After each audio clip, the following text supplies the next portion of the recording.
É uma alegria, uma honra poder hoje conversar com vocês com um tema muito, muito difícil, não é? Falar sobre direito, falar sobre ética e bioética com médicos é uma situação difícil, porque geralmente o médico fala, eu não gosto disso, para que isso não serve, isso é chato, né? O que eu costumo dizer é que, gostando ou não do assunto, a gente vive imerso no ambiente jurídico. E existe uma máxima do direito que diz que o desconhecimento da lei não te desobriga de cumpri-la. Então não adianta deixar de fazer algo ou fazer algo errado e depois justificar, eu não sabia. Mas não sabia, deveria saber, porque uma vez tendo infringido a lei, infringido uma norma ética, bioética, a gente vai ter que responder por isso. Bom, então o que foi pedido para que eu conversasse a respeito dos aspectos éticos na ginecologia e obstetrícia, e eu coloquei aí, na verdade, alguns textos de lei, eu não vou ficar lendo, prometo, todos os textos, eu assinalei aquilo que eu acho mais importante para a gente poder conversar, mas quando a gente fala em lei, em princípio, é importante tê-lo, não é? Para poder discutir a partir daí. Bom, a bioética, na verdade, é um discurso. Né? Bioética é um conflito moral, não é? Quando a gente fala de bioética, moral em saúde, e são questões que não existe um consenso. Não é? Então, a bioética ela é muito mais etérea. É difícil você discutir bioética, porque existem diversas opiniões, existem diversos meios e maneiras de se olhar o assunto, e muitas vezes a gente não consegue, em 1 hora, em 2 horas, em uma manhã, chegar num consenso, porque é justamente uma situação onde não existe esse consenso moral. Rapidamente falando dos princípios da bioética, eles foram estabelecidos na década de 70, ou seja, extremamente recente. Nós temos 4 princípios que, na verdade, não existe uma hierarquia entre eles. Né? Eles são 4 princípios horizontais e que nós temos a beneficência, a não maledicência, a autonomia, a justiça e a equidade. Lembrando do grande princípio bioético do Hipócrates, né, hipocrático, que é primo non nocere. Então, se nós tivéssemos que falar de um princípio, seria o da não maleficência, né? Antes de tudo, não fazer o mal. E aí, de maneira bem rápida, enquadrando isso à nossa prática em ginecologia e obstetrícia, os princípios de beneficência e não maledicência, nós podíamos imaginar como fazer o bem e não fazer o mal, no sentido de melhorar a saúde física e psicológica das mulheres, sempre ponderar uma relação favorável entre riscos e benefícios e observar se aquilo que está sendo proposto à mulher oferece uma boa qualidade de vida ou um alívio do sofrimento. É isso que deve ser o objetivo primordial ao se oferecer à mulher algum tipo de opção em saúde, opção de tratamento. Oferecer essa qualidade de vida ou o alívio do sofrimento. Quando eu falo de autonomia, a autonomia é o respeito às pessoas, né? Então, a autonomia e a proteção das pessoas que sejam vulneráveis. E não é simplesmente atender o desejo do paciente, não é? Não é que o paciente tenha autonomia de decidir absolutamente o que ele quer. Não é assim, né? Ele tem o direito de escolher as opções que são indicadas e que são razoáveis. Porque o médico também tem sua autonomia. O médico não é obrigado a cumprir e aceitar toda e qualquer vontade do paciente, não é? Então, o paciente não há autonomia em receber qualquer tipo de tratamento. Tem que ser um tratamento cientificamente validado, reconhecidamente benéfico, ou que não vá diretamente afrontar quanto os princípios da não maleficência. Então, a autonomia ela também tem limites. E os pressupostos para ela são a capacidade de entender as informações, a habilidade de considerar os danos e os benefícios. O paciente tem que entender que um tratamento tem dano potencial e quais são os benefícios, e a capacidade de se posicionar quanto a dúvidas e decisões, né? Se ele tem ou não condição de ter esse tipo de discussão. E, por fim, a questão da justiça e equidade, não é o direito à distribuição justa dos benefícios e riscos. É você, de maneira geral, tratar os desiguais na medida da sua desigualdade. Você não pode oferecer os mesmos benefícios econômicos para todas as pessoas, porque as pessoas, na sua base, elas são desiguais. Agora, o grande conflito bioético é como que eu faço essa distribuição, Se os recursos são escassos, por exemplo, na vacinação contra HPV, num tratamento de reprodução assistida, como é que eu faço a distribuição desses recursos? Como é que eu vou decidir essa desigualdade de recursos? Como é que eu devo distribuí-los? Será que é pela ordem de chegada? Será que é por sorteio? Será que é pela menor capacidade de pagamento, ou seja, maior vulnerabilidade econômica? Nós não temos essa resposta. Tá? Então, isso é motivo de discussão bioética, que, na verdade, não foi a ideia inicial, a ideia era discutir ética, né? Mas que a bioética fica aí como uma próxima oportunidade de reflexão. Então, vamos falar de ética. Né? Ética é um conjunto de condutas técnicas e sociais que são exigidas por uma determinada classe. Então, aqui é algo mais palpável. Quando eu falo de ética, eu estou falando de um conjunto de regras, um conjunto de normativas que podem ser de um conselho de classe, mas pode ser, na verdade, mais do que uma norma e uma lei, e que aí as pessoas que estão vinculadas a esse conselho, a essa profissão, têm que segui-las. E aí não tem muito o que discutir. Eu, quando falo sobre isso, costumo dizer que eu sou apenas o carteiro.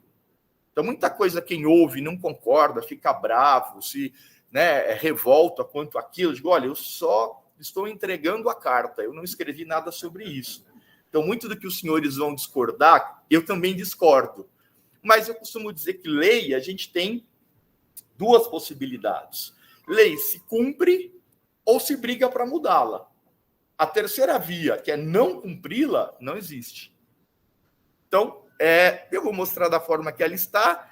Quem concorda, ok. Quem não concorda, vamos lutar para que a gente mude. Mas o que eu não recomendo é que simplesmente descumpra a lei. Aí não é o recomendado, tá bom? Então, nosso principal código é o Código de Ética Médica, né? É uma responsabilidade administrativa. Quando eu falo de responsabilidade médica, eu tenho a responsabilidade penal, que é a apuração de crime, a responsabilidade civil, que é a apuração de indenizações, e a administrativa, por exemplo, o Código de Ética Médica. O Código de Ética Médica ele é recente, ele é de 2018, entrou em vigor em 1º de maio de 2019, então não faz 4 anos. E ele tem 14 capítulos, 25 princípios fundamentais, 10 normas disciológicas e 118 deontológicas, e nem dá para reclamar.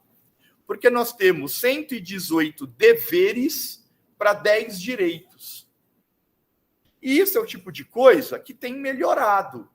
Porque nós tínhamos aí anteriormente um número maior de direitos e um número menor de deveres. Por exemplo, no último código ou antes desse, eram 119 deveres para 8 direitos. Então, nós estamos pouco a pouco, com uma velocidade pior que a da tartaruga, conseguindo aí algum tipo de modificação dessas normativas. Então, vamos falar do capítulo 2, que fala sobre os direitos do médico, daquele monte de direitos, 10. Eu escolhi falar de um que implica diretamente a nossa prática. Então, é direito do médico decidir, levando em consideração a sua experiência, o tempo a ser dedicado ao paciente, sem deixar que o acúmulo de trabalho prejudique o seu desempenho. Então, cuidado, pessoas que trabalham em laboratórios, em clínicas, em ambulatórios, que você tem uma agenda fixa, uma agenda que está estruturada. Então, eu faço ultrassom no laboratório tal, e eu tenho lá na minha agenda 4 exames por hora. Se você julgar que em 15 minutos consegue tirar história, fazer anamnese, fazer exame físico, olhar exames, fazer hipóteses diagnósticas e prescrever tratamento em 15 minutos, ok, eu não consigo. Se me disser que consegue em 15 minutos fazer uma ultrassonografia ginecológica obstétrica de qualidade em 15 minutos, eu não consigo. E se dá alguma coisa errada, mas o que eu podia fazer? Eu tinha agenda fechada. Eram 4 pacientes marcadas por hora. Pois é, quando o conselheiro chegar em sua frente, ele vai dizer, mas doutora, a senhora não sabia que era seu direito decidir o tempo necessário para cada paciente? Quando a senhora deixou de fazer isso, a senhora abriu mão do seu direito. Portanto, a senhora é sim, o senhor é sim responsável por isso. Tá? Então, uma coisa que temos que pensar. A gente sabe que hoje em dia, infelizmente, o médico cada vez mais é dependente dos serviços, dos grandes grupos médicos, nem sempre todos conseguem trabalhar no consultório, marcando as suas consultas com o tempo que ele acha necessário, mas lembrar que isso é um direito, isso tem que ser observado, tá? Vou falar de sigilo profissional, que talvez seja o nosso grande problema hoje, quando a gente fala em ética médica, em ética em ginecologia e obstetrícia. Sigilo profissional é um dos princípios fundamentais da prática médica, tá certo? E aí, o artigo 73 fala que é proibido revelar fato que você tenha conhecimento em virtude da profissão, salvo por motivo justo, dever legal ou consentimento por escrito do paciente. Então, vamos lá. Consentimento por escrito. O paciente pede para colocar CID no atestado. CID é o tipo de código que vai na internet e acha rapidamente o que aquilo significa. Eu estou expondo o diagnóstico. Mas o paciente pediu. Eu posso colocar na receita, no atestado? Posso, desde que ele assine. Porque a autorização é por escrito. Então, você vai colocar o CID, o senhor vai colocar o CID e ele vai assinar embaixo do atestado, embaixo da receita. O que seria um dever legal? É quando a lei obriga que se faça. Então, vou comentar ainda hoje, existe uma lei no Brasil que toda mulher vítima de violência, o médico tem que comunicar à polícia em até 24 horas. Vou falar sobre isso daqui a pouco. Poxa, mas vai falar para a polícia? Está revelando o sigilo. Sim, mas a lei manda. Se a lei manda, é um dever legal que eu abra a informação, que eu desrespeite, vamos chamar assim, o sigilo médico. E um motivo justo, quando, por exemplo, é em benefício de terceiro. Então, a paciente lá no pré-natal, no consultório, faz diagnóstico de uma infecção sexualmente transmissível, sífilis, por exemplo. E eu digo, olha, precisa comunicar a parceria. Fala, não vou contar. Não, a senhora precisa comunicar a parceria. Não, mas eu não quero contar. O que nós fazemos? Comunicamos, convocamos o parceiro, a parceira e falamos a respeito da necessidade de tratamento. Ah, mas isso é desrespeito ao sigilo. Sim, por um motivo justo. Então, esses são os pressupostos do sigilo, tá? Olha que interessante o parágrafo único. Permanece a proibição, mesmo que o paciente já tenha falecido. A esposa chega ao médico e fala assim, senhor, pode, por favor, me entregar o prontuário do meu marido? Não. Não, mas eu... Não. Tem autorização dele por escrito?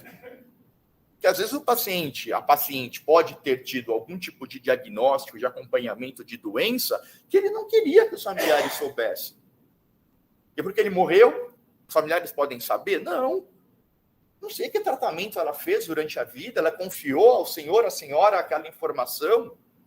Não é porque morreu que agora os familiares todos podem ter direito à informação. Ah, mas é por um seguro. Ok, se não tiver essa autorização, que deve ser providenciada, quando se tem, por exemplo, um seguro, providencia em vida, a via é judicial.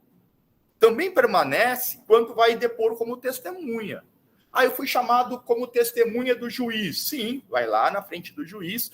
Quando ele perguntar, responde. Por causa do sigilo médico, eu não tenho o que falar. Inclusive, isso está no Código de Processo Penal. Isso é Código de Ética Médica, mas no Código de Processo Penal tem a mesma informação. Enquanto testemunha, o médico deverá estar preso ao sigilo. Também permanece na suspeita de crime. Eu não posso comunicar à polícia. Vou dar um exemplo da nossa área. O paciente chega no pronto-socorro com uma história de abortamento em curso. Faz-se o exame ginecológico e se identifica misoprostol no fundo do saco vaginal. Aborto é crime. Praticar o aborto em si própria ou em outrem é crime. Devo eu comunicar à polícia de um crime que foi feito? Não posso. Não posso. Tanto no Código Penal, artigo 154, quanto no Código de Ética, tá que na suspeita de crime, o médico está impedido de revelar segredo. Não pode esse tipo de informação, tá? O artigo 75, esse aqui eu coloquei até em várias cores, porque é um que mais dá problema, né? Fazer referência a casos clínicos identificáveis, exibir pacientes ou imagens em anúncios profissionais, na divulgação de assuntos em meio de comunicação em geral, mesmo com autorização do paciente. Se os senhores quiserem abrir um Instagram agora, deixa para fazer daqui a pouco, e dar uma busca aí nos perfis, o que nós mais vamos encontrar é isso. O obstetra adora fazer isso, né? pega lá o bebê que acabou de nascer o colo, tem lá puérpera com cara de puérpera, o marido com cara de bobo e o obstetra todo orgulhoso, né? Tem aqui mais uma vida que trouxe ao mundo. Não pode. Alguns escrevem, foto publicada com autorização do paciente. Não pode. Não pode. Não, mas a paciente que postou, eu só repostei. Não pode. Então, rede social é um perigo, tá? Porque o código ele é muito claro. Antes e depois, recebi aqui no meu consultório, né, esta pessoa, uma global, né, para dar status, sou médico das estrelas, que veio me visitar para fazer o projeto Verão 2050. Não pode. Não pode. Então, isso é o que nós mais temos problemas no dia a dia por conta do sigilo profissional. Tá? Então, tenhamos cuidado com isso. O 74 também tem a ver com a nossa especialidade. Revelar sigilo profissional relacionado a paciente menor de idade, inclusive a seus pais, desde que o menor tenha capacidade de discernimento. O menor, ele tem direito ao sigilo. Adolescente vai no consultório pedir contracepção. Eu preciso comunicar aos pais? Não. Se tem discernimento para aquilo, uma menina de 15, 16, 17 anos, não uma de 10, 11. Eu posso prescrever sem o pai e sem a mãe? Sim, porque ela tem direito ao sigilo profissional. Quando que esse sigilo pode ser rompido? Motivo justo. Por exemplo, uma gestação. Aquilo oferece risco para a menina. Preciso contar para a responsável. Uso de droga ilícita. Preciso comunicar ao responsável. Mas se é o tipo de assunto que não coloca em vida aquela adolescente, ela tem direito a ter o sigilo. Portanto, temos que mantê-lo. O capítulo 3º fala sobre responsabilidade profissional. O artigo 1º é o primo non nocere, que eu falei agora anteriormente. Tá? O que é o não causar dano? É o artigo 1º. É proibido causar dano por imperícia, imprudência ou negligência. Qual que é a diferença entre eles? Imperito é não ter capacidade para fazer. Imprudência é fazer algo que não deve. Negligência é deixar de fazer algo que deve. Nós, como ginecologistas e obstetras, a gente não vai ser nunca condenado por fazer uma cesárea e alguma coisa ir mal, como imperito. Porque nós temos perícia, conhecimento e preparo para fazer uma cesárea. Claro que podemos ser condenados por imprudência ou negligência ao realizar a cesárea ou a esterectomia, tá? Mas são coisas diferentes. Como médicos, podemos fazer qualquer procedimento médico. Posso fazer uma neurocirurgia. Não recomendo, mas posso. Se eu faço uma neurocirurgia e alguma coisa vai mal, eu estarei sendo imperito. Então, o que o advogado faz para não errar? Ele fala que o médico foi imperito, imprudente e negligente. Ele dá 3 tiros. Quem sabe acerta 1. Então, cuidado com esse tipo de coisa. A responsabilidade do médico é pessoal, então não é coletiva, não é do grupo, não é da equipe, é pessoal, e ela tem que ser provada. Ela não pode ser presumida. Então, se o paciente está alegando que houve dano, ele tem que provar que houve o dano. O 23. É proibido tratar o ser humano sem civilidade, desrespeitar a sua dignidade ou discriminá-lo. Nós atendemos no dia a dia pacientes, muitas vezes, que cada vez mais têm sido pacientes que buscam o ginecologista e o obstetra por situações que até algum tempo atrás não eram tão comuns. E eu vou dar um exemplo aqui, pacientes transgêneros. É o tipo de coisa que hoje em dia é muito mais frequente, não é? Homens transgêneros que vão ao ginecologista fazer o seu exame de prevenção, o seu exame de rotina. Nós tivemos recentemente na obstetrícia um homem transgênero grávido. E que era uma coisa que foi difícil nós nos acostumarmos e tivemos, com todo o direito dessa pessoa, nós estávamos numa enfermaria basicamente de mulheres, nós entrávamos no quarto e tinha um homem internado. Um homem trans. essas pessoas começam a ir nos consultórios, esses homens começam a estar na sala de espera dos consultórios.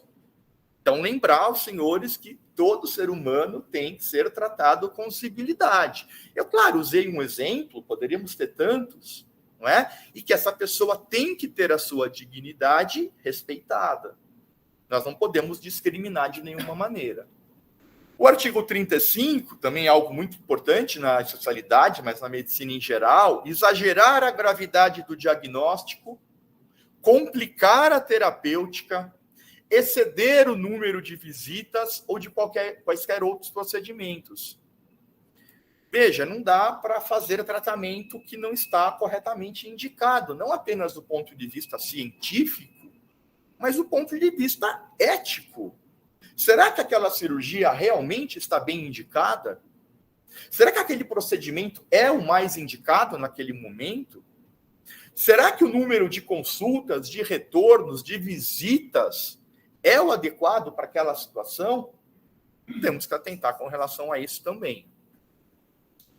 O 38, também muito relacionado à nossa área, é proibido desrespeitar o pudor de qualquer pessoa. O que nós lidamos no dia a dia, se não com o pudor das pessoas? Com a exposição das pessoas, que vão ao consultório e que entrega a cada um de nós o pudor, a vergonha, se expõe de uma maneira que sabemos, né? Quer dizer, grande parte de nós aqui só imagina, homens, nós não fizemos exame ginecológico na vida, mas dá claramente para imaginar a vulnerabilidade que é uma paciente em posição ginecológica. A vulnerabilidade de estar sem roupa naquela posição. Né? Então, isso é muito importante que se observe e se respeite. Né? O artigo 40 é proibido aproveitar-se de situações decorrentes da relação médico-paciente para ter qualquer vantagem física, emocional ou financeira. Isso também tem mudado no dia a dia, e, na minha opinião, positivamente, não é? Mas sempre existiu um degrau muito grande nessa relação médico-paciente, no sentido do poder do médico e da susceptibilidade do paciente. Isso tem mudado muito ao longo dos anos, de tal maneira que tem sido uma relação mais igual. Eu, particularmente, acho isso bom. Até os juízes que tinham aí numa audiência, ficavam num andar superior aos advogados e aos restantes, acabou de ser aprovada uma lei que isso não existe mais. A partir de agora, em qualquer audiência, o juiz estará no mesmo nível, as cadeiras, a mesa dos demais. Mal comparando, com o médico é a mesma coisa. Nós não devemos mais ter este degrau. E dessa forma, não dá para se aproveitar dessa possível relação de confiança ou dessa relação de respeito para que se obtenha qualquer tipo de benefício ou de malefício, digamos, para o paciente. Falando um pouquinho agora de legislação, o Estatuto da Criança e do Adolescente, que já é antigo, é de 1990, né? Quer dizer, não é de ontem. No artigo 13, olha que interessante, diz que quando há suspeita ou confirmação de maus tratos contra a criança ou adolescente, esses deverão ser obrigatoriamente comunicados ao Conselho Tutelar. Gente, estamos no pronto-socorro, tem uma criança, uma adolescente com suspeita de violência, com suspeita de maus tratos. Eu tenho que denunciar ao Conselho Tutelar. Não, mas não tem confirmação. Sim, mas tem suspeita. Olha o que a lei diz. E aqui eu estou falando de lei, não estou falando de código de ética. Isso é um problema, um problemão. Tivemos até aqui recentemente um caso de uma ex-presidente que ela recebeu de outro instituto um caso que os pais eram separados, a menina ficava um tempo com o pai, e aí, durante uma consulta no Instituto da Criança, foram verificadas lesões que pareciam ser de herpes ou de qualquer outra doença, infecção sexualmente transmissível, foi trazida ao nosso pronto-socorro para que fosse avaliada, eram lesões genitais, é uma suspeita de maltrato. Como é que uma criança, uma menina, pode ter uma infecção sexualmente transmissível? Era uma criança, 5, 6 anos. Tem que fazer a comunicação ao Conselho Tutelar. E aí houve, digamos, uma resistência e acionamento do profissional por conta do pai que se sentiu de alguma maneira ofendido, né? Quer dizer, estão desconfiando da minha integridade. É o que diz a lei. Eu tenho que fazer essa comunicação, tá? E a lei vai além. O artigo 275 desse mesmo estatuto diz que se o médico deixar de comunicar à autoridade competente nas situações de maus tratos, existe uma multa relacionada de até 20 salários de referência, salários, né, que ele ofere todos os meses. Então, e a lei, por isso que eu coloquei o texto de lei, né, para os senhores verem, está especificado, deixar o médico. Não é deixar qualquer pessoa de comunicar, não, o médico, professor. Então, a importância que nós temos ao respeitar esse tipo de conduta. Uma lei muito discutida, né, de 2019, foi uma modificação da Lei Maria da Penha. De acordo com essa modificação, a violência contra a mulher é de notificação compulsória, assim como vários outros agravos, né, que nós sabemos, mas quando houver indícios ou confirmação de violência contra a mulher, esse fato deve ser comunicado à polícia em até 24 horas. Não vamos fazer confusão. Boletim de ocorrência não é obrigatório e quem faz é a mulher, é a vítima. Isso é boletim de ocorrência. Comunicação compulsória é o médico. Comunicação à polícia é o médico. Ah, mas isso é ruim, porque muitas mulheres são agredidas dentro do próprio lar e sabendo que vai ser comunicado à polícia, ela vai deixar de procurar o serviço de saúde. É uma maneira de se ver a situação. Particularmente, eu acho que isso mais leva a dano do que a benefício, obrigar que comunique à polícia. Mas, como eu disse, quando eu não concordo com uma lei, ou eu brigo para mudá-la, ou eu cumpro. Então, isso que eu estou mostrando aos senhores. É o tipo de coisa que nós temos que fazer. Tá? A lei do Estado de São Paulo, conhecida como Lei Mário Covas, ela diz que é direito do paciente ter resguardado o segredo e a manutenção do sigilo. Ah, mas já falou sobre isso. Sim, eu falei no Código de Ética. O Código de Ética não vincula penalmente as pessoas. É diretamente ao CRM. Quando é lei, a gente está falando de um patamar superior. A gente está falando de descumprir lei e ter penalidades, inclusive criminais, por conta disso. Esse mesmo artigo diz que é direito do paciente receber informações claras, objetíveis e compreensíveis sobre as hipóteses e os diagnósticos. Então, consultas em 15 minutos, onde eu não explico para o paciente o que está acontecendo, que eu não falo sobre a hipótese, que eu não explico a conduta terapêutica, não funciona, porque a lei diz que não pode. A lei diz que é direito do paciente ter essas informações. Daí, novamente, a questão dos 15 minutos. Tenho condições de fazer isso em 15 minutos? Eu não consigo. E acredito que a maioria também não consiga. Isso é muito importante para nossos residentes, né? Nós mais experientes, acho que agora eu posso me colocar na faixa dos mais experientes, a gente não cai mais nessa arapuca, com perdão da expressão.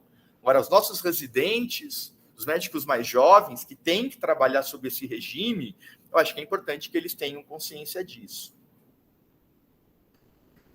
Bom, esse parecer agora é um parecer do CREMESP, né, do Conselho Regional de Medicina de São Paulo. Ele foi feito pelo professor Cricor, que tantos o conhecem, né? E ele fala especificamente sobre o relacionamento entre médicos de obstetrícia, ginecologia, medicina fetal e ultrassonografia. Foi o único parecer que eu encontrei do CREMESP e dos conselhos regionais que falam exclusivamente sobre esse relacionamento. Muitas vezes surge a dúvida. Recebi uma indicação, fiz um exame diagnóstico, fiz uma ultrassonografia. Quais são os limites? O que eu digo, o que eu não digo, o que eu posso falar, o que eu tenho que falar? Quais são os limites éticos dessa relação? Tá? E aí é o que eu vou apresentar de maneira resumida. Então, Primeiro que tem que se aplicar os princípios do Código de Ética. Toda relação médico-paciente ou em relação profissional tem que se aplicar os princípios do Código de Ética. Antes de fazer qualquer consulta e qualquer exame, tem que fazer uma propedêutica mínima. Então, vai fazer uma colposcopia, não é deixar a paciente sentada na mesa, vai lá, faz a colposcopia, muito bem, boa tarde, até logo. O exame subsidiário, subentende-se que tem uma história por trás disso. E, portanto, uma anamnese mínima faz parte da consulta, digamos, ou da realização de qualquer procedimento. Não há nenhuma justificativa para impedir, aqui está colocado como ultrassonografista, mas extrapolemos para aquele que faz o exame, comentar os achados do exame. Não é que nem meu pai dizia, entrar mudo e sair calado. Não tem por que dizer, olha, a senhora está proibida de fazer qualquer comentário sobre o exame. Claro que existem limitações a esses esclarecimentos. Não é? As explicações, elas têm que ser cuidadosas. Não é lá e destruir o outro. Mas por que mandou fazer esse exame? Mas não viu que aqui estava tudo ruim?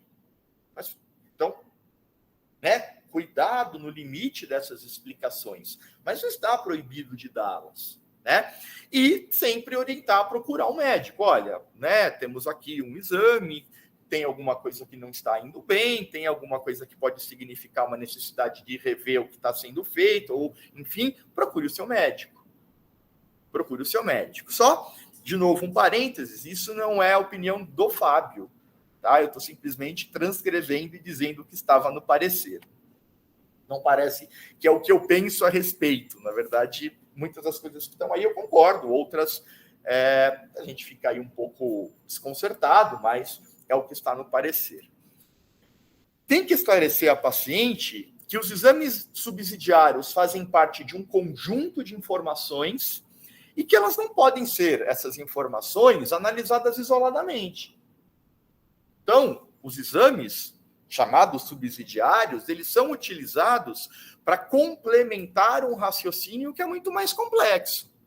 Aí eu vi uma alteração na colposcopia. Sim, mas o que ela significa no contexto do seu atendimento? O que significa uma mamografia alterada? Qual que é o seu histórico? A mamografia, mastologistas que me perdoem se eu estiver falando besteira, mas a minha mamografia era BIRADS 3. Como é que agora o senhor dá um BIRADS 2? Como é que pode regredir? Olha, é um contexto, a senhora fez esse exame um tempo atrás, a senhora repetiu esse exame. No contexto, na sua história, foi possível mudar a sua classificação. Tínhamos uma hipótese de que podia ser alguma coisa maligna. Como não houve evolução, nós pudemos regredir, ou seja, explicar à paciente o que está acontecendo e dizer a ela, se não quer dar explicações naquele momento, dizer, olha, isso é um contexto médico em que o exame vai ser levado em consideração. Não dar seguimento à conduta, a tarefa é do médico clínico, ele que vai determinar o que tem que fazer, você vai esclarecer, vai dizer procure o seu médico e vai se abster de fazer comentários que extrapolem os achados daquele exame. Se fez o exame, vai comentar o exame, não vai falar de algo que não faz parte da sua avaliação. Não fazer comentários sobre os planos terapêuticos, a decisão é da paciente com o pré-natalista ou, entenda-se, com o médico clínico que a acompanha. Não cabe ao médico que faz o exame informar sobre riscos e objetivos do tratamento, do procedimento, sim. Novamente, estou vendo o Dr. Luiz lembrando da mastologia. Vou fazer um procedimento invasivo, vou fazer uma mamotomia. Existem riscos. Aquilo é um procedimento diagnóstico, eventualmente terapêutico. Ainda é, né, doutor Luiz?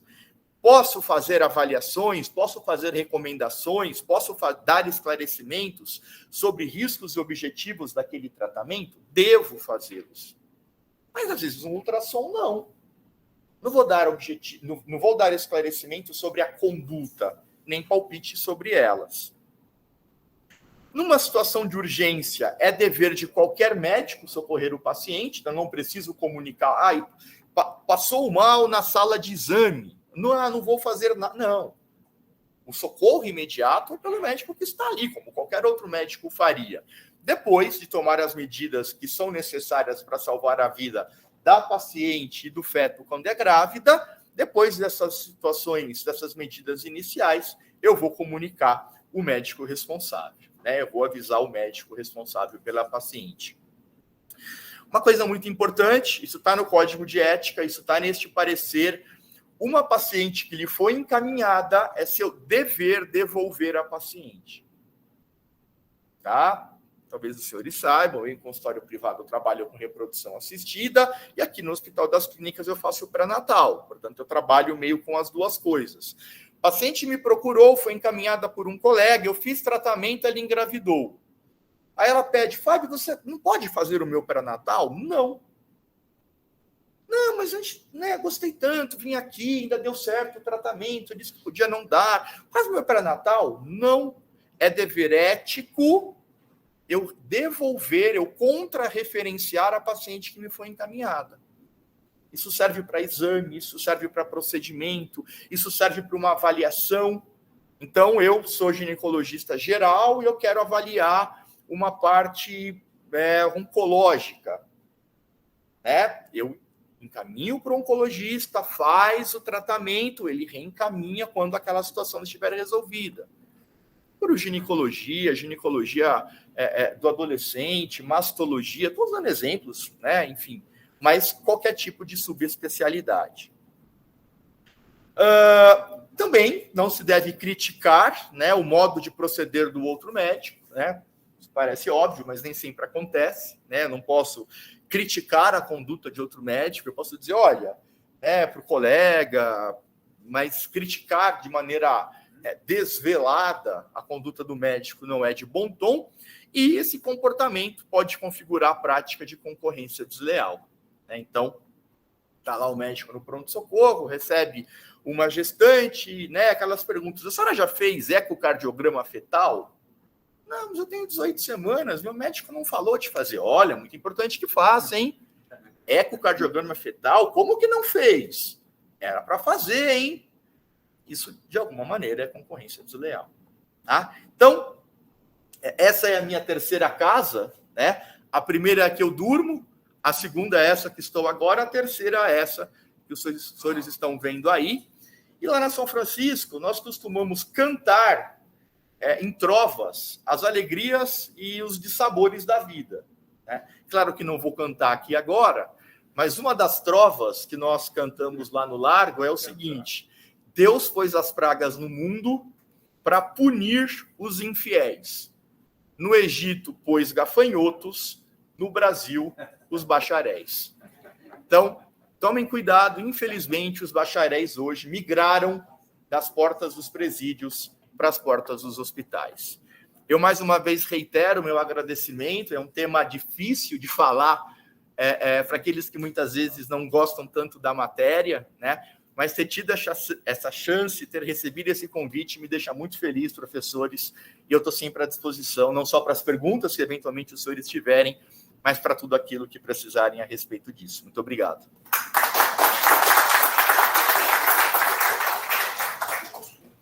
Jesus, por favor. Tem uma questão que é recorrente nessas apresentações sobre ética e eu queria saber se tem alguma evolução disso, que é um problema que nos aflige, que cirurgiões, testemunho de Jeová. Hoje eu estou lidando com um problema desse lá no ICESP e o que tem de novo nesse embate de não se assinar o termo para fazer a cirurgia e exigir que elas sem sangue. Esse realmente é um problema que ainda não tem solução, né? Vou falar um pouco sobre a questão da emergência, mas só para adiantar, o Supremo Tribunal Federal tinha uma decisão a ser tomada a respeito das testemunhas de Jeová, e seria feita uma decisão em plenário, né, com todos os ministros presentes. Isso seria considerado padrão a ser tomado, a conduta a ser tomada a partir daquele momento.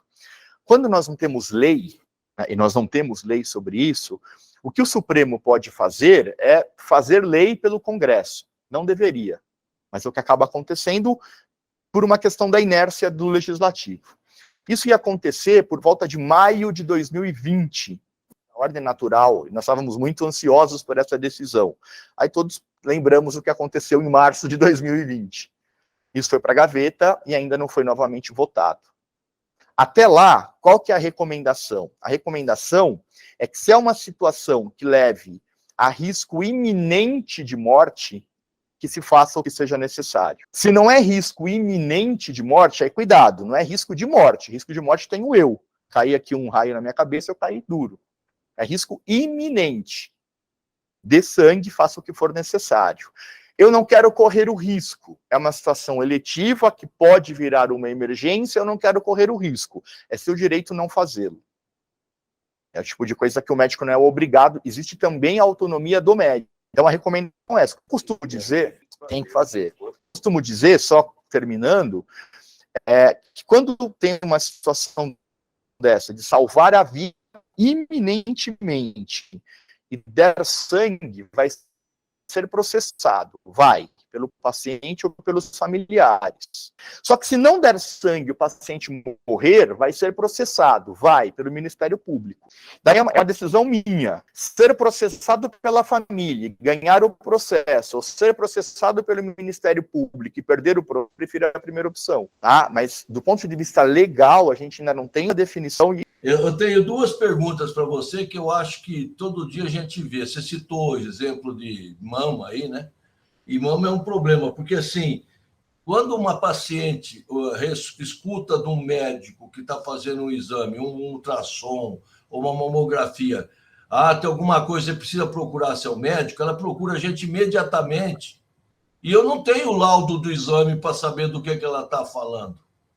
E com esse negócio de WhatsApp, de ligar, quer saber, meu Deus, às vezes você está num procedimento cirúrgico e essa paciente entra em desespero.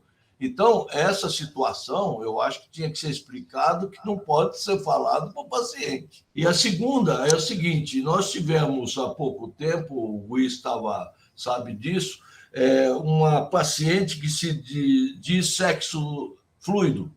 E ela teve uma mastectomia há 6 anos, por câncer, obviamente. Ela optou por mastectomia, e aí ela nos procurou e falou que queria que fizesse a mastectomia contralateral, porque ela se sentiria melhor como no sexo dela, ou talvez homem trans. Tá? E aí, ela não tem... Como ela teria indicação de uma reconstrução, se fosse o paciente que a gente está habituado a ver, ela pediu o contrário.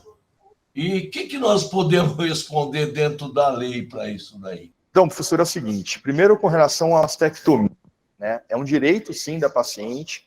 Existem aí alguns requisitos para que se faça a transformação, né? Na verdade, que você possa fazer a modificação, então a mastectomia estética, o que quer que seja, pode ser feito, né?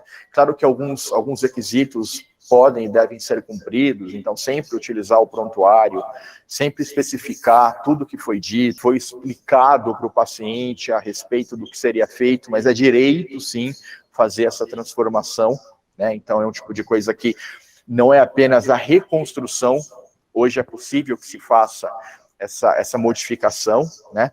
E a questão de explicar o exame, o médico ele não precisa dar detalhes a respeito, inclusive detalhes que muitas vezes a paciente não vai entender, não é? Mas dizer, olha, eu vi aqui no exame alguma coisa que precisa ser melhor conversado com o seu médico, não é uma situação de urgência ou emergência, então ela não precisa sair correndo e ir ao consultório dele, mas precisa, sim, de um melhor esclarecimento, e o seu médico é a melhor pessoa para fazer isso.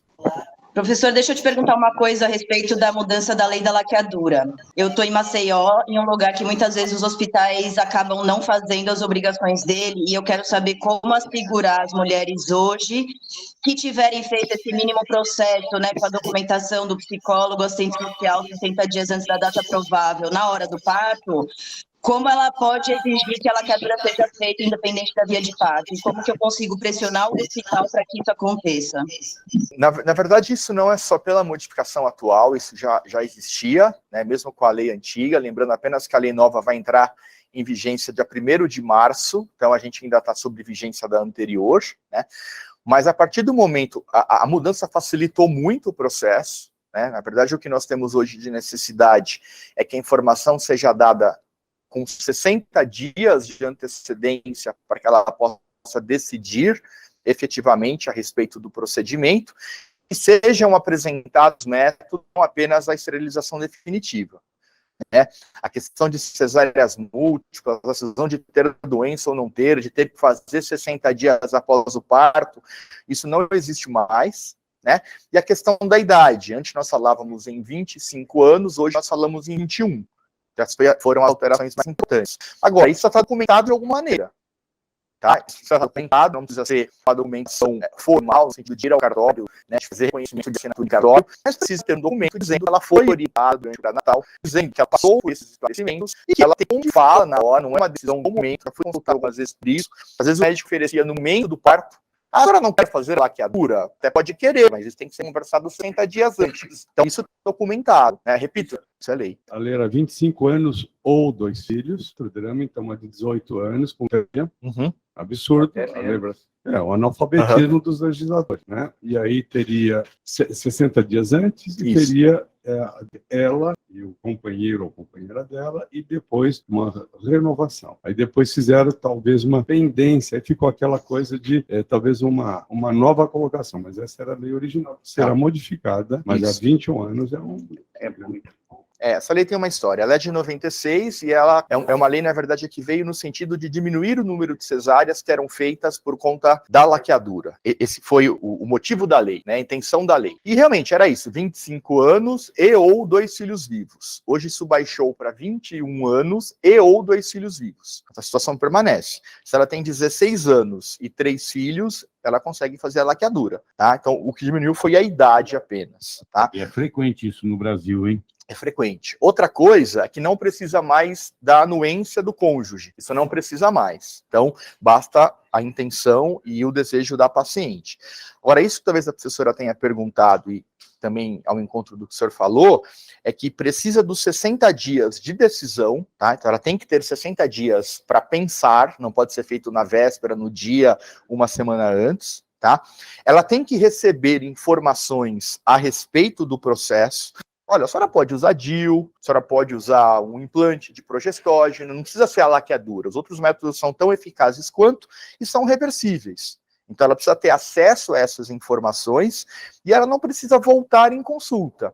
Agora, a doutora Paula perguntou, no momento do parto, isso tem que estar minimamente documentado. Não pode ela chegar e dizer assim, olha, eu quero fazer, eu falei com o meu médico faz 60 dias e quero fazer. Tem que ter essa documentação, assinatura do profissional, assinatura, não precisa ir ao cartório, mas um documento que formalize precisa ter. Fábio, se ela tiver toda essa documentação e mesmo assim o hospital não fizer a laqueadura, como que eu consigo assegurar que ela tem esse direito garantido? Essa é a minha dúvida. Mandado de segurança, tem que judicializar. Na internação, ela chama a polícia, é isso?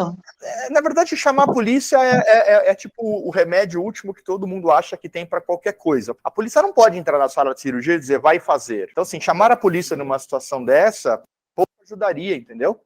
Mas então o que eu faço? Porque eu sei que isso não vai ser cumprido aqui. Então, eu quero saber já o que eu faço para tentar assegurar o mínimo direito das pacientes que, por lei, já é visto, entende?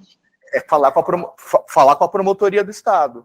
Se isso começar a acontecer, assim, o defensor da sociedade é o promotor público, é o Ministério Público. Então, se reiteradamente direito do cidadão, né, direitos dos cidadãos estão sendo não cumpridos, o que tem que se fazer é comunicar ao Ministério Público, e o Ministério Público vai tomar medidas para isso. Primeiramente, com relação à questão da telemedicina. Há uns anos atrás, há vários anos atrás, a gente teve uma palestra do CRM aqui, em que a questão, por exemplo, da comunicação via WhatsApp era terminada. Com a pandemia veio essa revolução, né? Eu queria que você comentasse alguma coisa a respeito de limites da telemedicina. Então, assim, pode mandar foto, etc e tal, até que ponto essa questão do sigilo e da preservação dos dados da paciente, eles estão envolvidos. E a segunda coisa a respeito de honorários. Existe alguma normativa ética com relação a abuso de honorário? Então, por exemplo, existe algum tipo de incorrência antiética, por exemplo, o cara fala assim, a minha consulta custa R$6.000 e não tem retorno, de 15 em 15 dias a paciente vem aqui, Isso é uma coisa que fuja completamente do habitual, né? Tem alguma normativa nesse sentido? Tem. Se eu esquecer a segunda, depois você me fala, vamos começar pela primeira.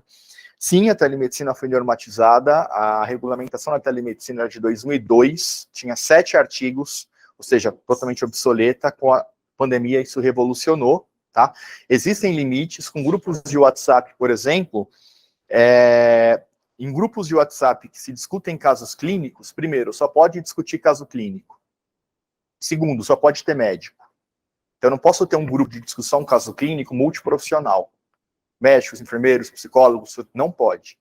Casos médicos é só para falar de casos, não é para ter meme, não é para fazer piada do Palmeiras, nada. Não pode escrever lá, Palmeiras caiu 2 vezes. Você faz isso em outro grupo, tá? Tem que ser só assunto médico. Não pode, na frente do lado do... Não, enfim. Então, não pode. Tá? Existem limites. A questão de usar o WhatsApp, Gustavo, é a seguinte. Se você está numa chamada de WhatsApp, não tem problema, porque você está vendo a pessoa. A questão de você mandar exames, condutas, mensagens, fotos por WhatsApp, você não sabe quem está na outra ponta. Pode ser que o celular que você está mandando o WhatsApp no nome lá, Fábio, quem esteja lendo seja, sei lá, quem do Fábio.